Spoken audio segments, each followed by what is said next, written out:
বিজয় দিবস উপলক্ষে চাঁপাইনবাবগঞ্জে অনুষ্ঠিত হয়েছে ম্যারাথন দৌড় প্রতিযোগিতা। আয়োজন করে চাঁপাইনবাবগঞ্জ উন্নয়ন ফোরাম। শুক্রবার সকালে শহরের দারিয়াপুর ট্রাক টার্মিনালে প্রতিযোগিতার উদ্বোধন করেন বাংলাদেশ জামায়াতে ইসলামীর কেন্দ্রীয় নির্বাহী পরিষদ সদস্য ও চাঁপাইনবাবগঞ্জ ৩ আসনের প্রার্থী মোহাম্মদ নুরুল ইসলাম বুলবুল।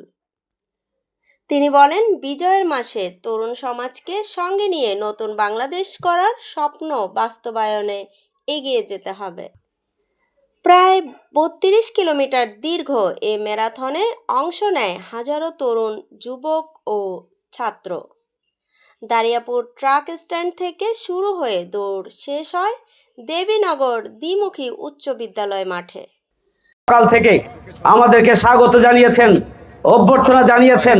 আমি তাদের প্রতিও কৃতজ্ঞতা জানাচ্ছি। আশা করি পরে অনুষ্ঠিত হয় পুরস্কার বিতরণ অনুষ্ঠান। উপস্থিত ছিলেন জামায়াতের কেন্দ্রীয় ও স্থানীয় নেতৃবৃন্দ। বিজয়ের মাসকে কেন্দ্র করে আয়োজিত এ দৌড় প্রতিযোগিতা তরুণ সমাজে ব্যাপক সাড়া ফেলেছে জানিয়েছেন আয়োজকরা।